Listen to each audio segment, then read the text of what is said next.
Hello, David Zritsky for the Bond Experience. Welcome back. Every now and then I like to have a State of the Union of James Bond. And what is this? Well, it's only one fan's opinion of how James Bond is doing in our world, the world of James Bond existing in our real world. And if you know anything about me, you know that I consume a great deal of James Bond content. What I mean by that is there's a lot of content creators out there. There's podcasters, there's YouTubers, there's people on Instagram, there's people that do fan fiction, there's people that do magazines, there's people that do clubs, events, the list goes on and on and on. And because I only sleep about 4, possibly 5 hours a night, truly, I have time. I have time. And the early mornings is when I just sit down, cup of coffee, and consume and enjoy the world of James Bond. And especially newcomers, people that have been around for a while, I don't care. All of them are welcome. But I watch a lot, so I can observe a lot. I could take it in. And those data moments, those little impact moments that I have, I can analyze and I can say, how are we doing out there and what is out there? So here it is. Let's break it down into a few categories. First of all, we've got to start with the one that I am actually the most enthusiastic about, and that is James Bond fandom. The world of James Bond fandom is and continues to be going strong. And I was going to say it's doing great, but saying it's doing great implies that it wasn't doing great. And yeah, there were warbles. I mean, there was things that we'll get into about, the films and the movies and the lack of sort of general support of official content. But the fandom, probably because of the lack of content that is of an official nature, the lack of films, have become so resilient and so resourceful. It is, what do they say? The mother of all invention is necessity. The necessity of having more Bond in our life have made us better content creators, have made us stronger and more passionate fans because we're in this sort of protection and hunger mode. It's if you get into the psychology of it, there's this like predatory response. This is a real thing, by the way. I'm not AI and Google are your friend. Go check it out. But there's a predatory response that says if you're hungering for something, your little belly is aching and rumbling. Your senses are more keen, more acute, you're more passionate, right? You got that fire in your belly. You've heard that terminology. It's a real thing. It's the same with James Bond. And James Bond fandom is burning hard and fast. I may edit that because we have hunger in our belly for it. And I see it everywhere. I see it with new people into the world of fandom. And that's the other thing. The reason why fandom is doing so well is not just because of this burning passion. It's because it still remains, after a long time of being like this, probably some of the kindest groupings or communities I have seen. And I compare it to Disney and Marvel and DC and Transformers or whatever genres are out there in fantasy and superhero play, whatever it is, Star Wars. This is a very kind group. They are very welcoming. And yeah, you know what? We have our little family moments and little yappies, little gossipy thing, and it's fine. It's fine. And if people don't like this person or that person, that's fine. It's all part of, but we're still connected as a community. And in general, we're like ivory soap. 99.99% of us are really good people, really good people. And that continues to give me not just so hope, it gives me happiness. I mean, that's why I tend to have my channel as a very positive channel. I think positivity attracts positivity. And I would say the Bond community is the same way. It attracts really positive people. When I go to some of these events and I meet some of these people, some of them for the first time, I'm like, these are just kind, good people. And the Bond fandom keeps attracting those positive people because we're filled with positive people. If we had a bunch of curmudgeon, negative people and 99.99% of them were like, I don't know what that was, but you know what I'm saying. It would be a very different community. It would be Well, you would have never met a more wretched hive of scum and villainy if that was the case. We must be cautious. So, come on, I can do geek pretty well. But the fandom continues to thrive in different pockets. We've got still literary people. We still have the movie folks. We have this style and function and people that are like into like props and toys, and it's so varied and there's crossover. So Bond fandom, I would give it a solid, if we're scoring out of 10, 10 being the highest, 1 being the lowest, I would give Bond fandom an 8.5. And the reason why I wouldn't give it a 10 is because 10 is like when the movie's out and it's a great movie and everybody's flying high and there's new people coming in, that's a 10. But 8.5 is pretty damn good for a score. So I'm giving Bond fandom an 8.5. All right, so let's now talk about the world of James Bond products and marketing. And yeah, I did this because I wanted to sort of be surrounded by some of my favorite ones, but right? A little obvious. Product and marketing right now, nah, not fair, meh. So meh is here, fair is here, yay is here. All right, so I would give it meh because there just doesn't seem like there's a lot coming out. I mean, there is 007.com store had spy glasses that you could see behind, the mirrored ones, which I've had for years. Some, just you could get those at kind of dollar stores, but there's not a lot going on in the world of products. You don't see James Bond fashion line kickoffs nowadays, certainly in the last several months. You don't see brands really coming out with anything intriguing or compelling. I'm not seeing a lot of movement. For example, it's probably too early for Amazon to be coming out with some of their new things. So it's okay. I mean, we have the official stuff, the 007.com. We've got some great fan moments, which have been really fun. We've got, homage watches and clothing and exercise outfits and things like that. So I think, again, going back to the fans are just doing it right. They do it right. And, but from an official standpoint, products and marketing and things like that, it's a quiet time. It's a quiet time. And for somebody like me that is a consumer, that has a channel that reviews new things, it's a little light.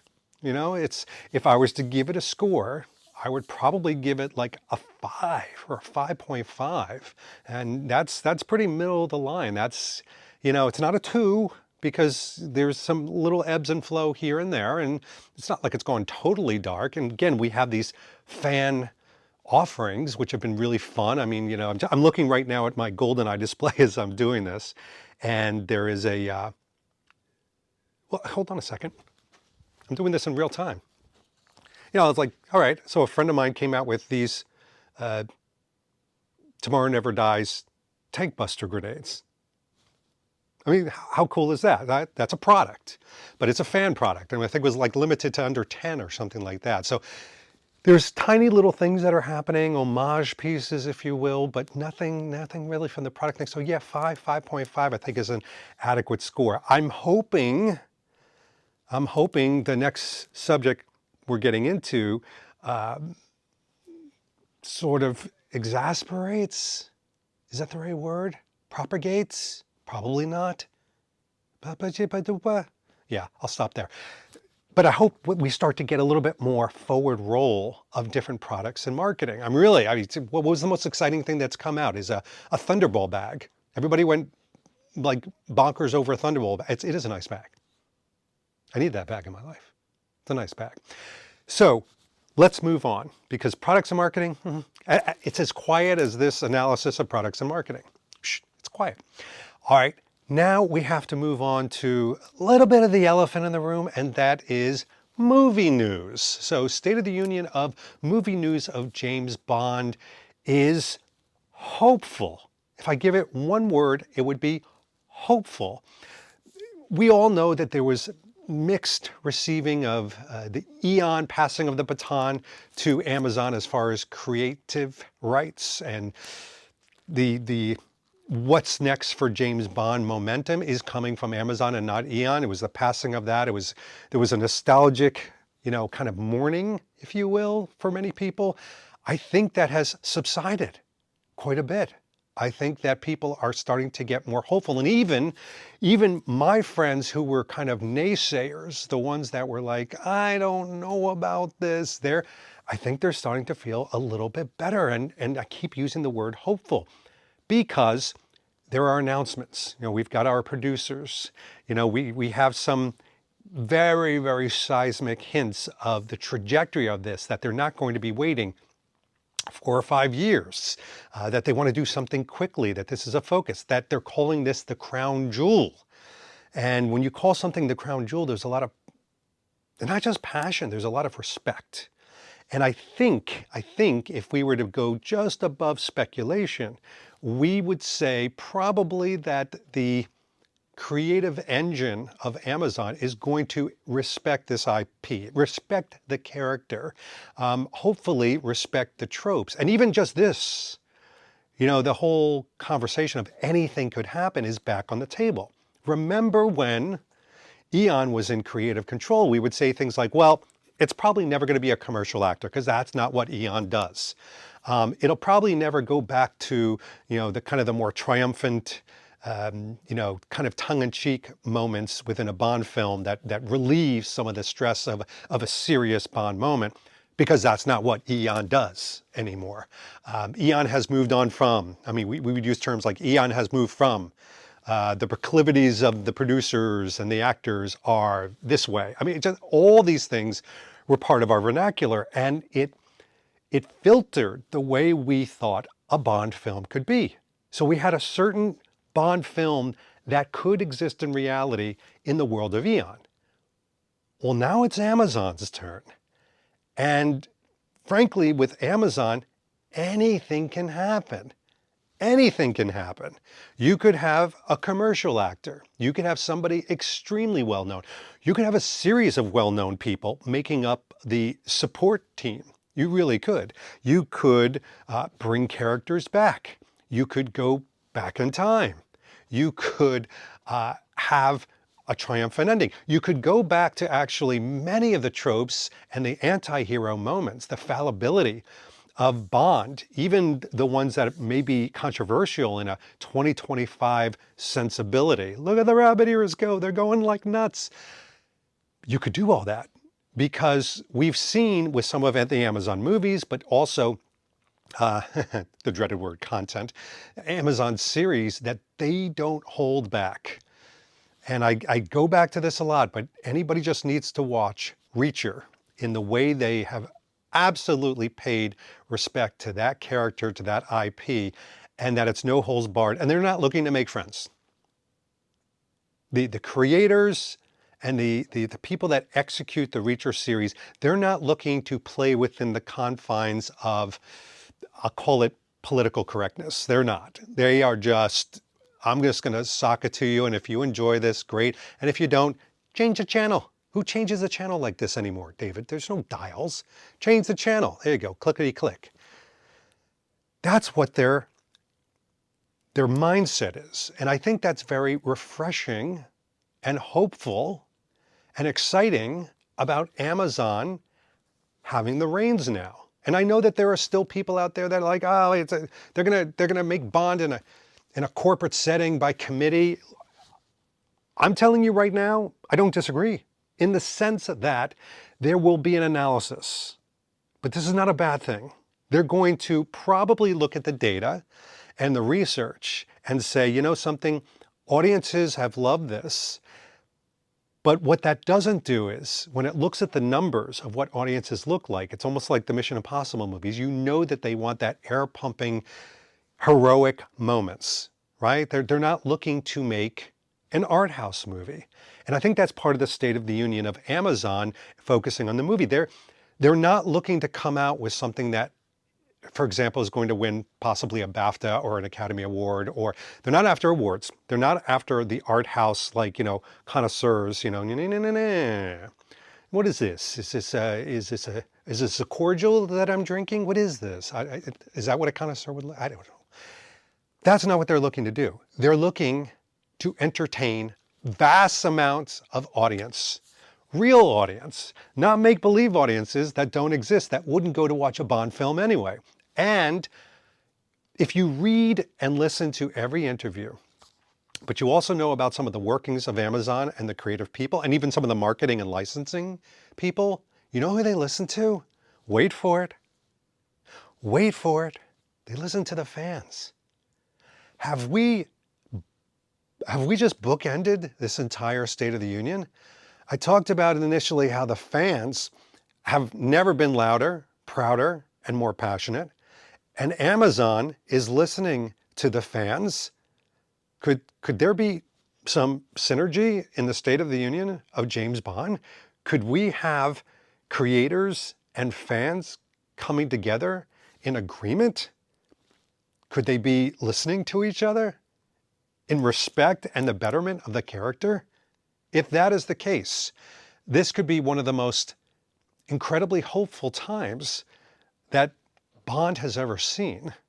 And for those of you that may be looking at the State of the Union as a dark moment or a quiet moment, I would resuscitate that. I would turn it a little bit and try to see it from, as Obi-Wan Kenobi put it, a different point of view. A different point of view. You'll find, Luke, that no, I'm not doing my Alec Guinness. I'm going to stay on brand. But truly, this is a situation where I think people have to look at it a different way. And you have a choice to wake up in the morning and say, I'm pretty hopeful about the State of the Union because it's looking like things are starting to come together. And they are. I believe that we will, within the next 6 months, have more announcements. And that's the other thing that's great about this whole Amazon thing is like you wake up every day going, could this be another announcement? They've all taken us by surprise.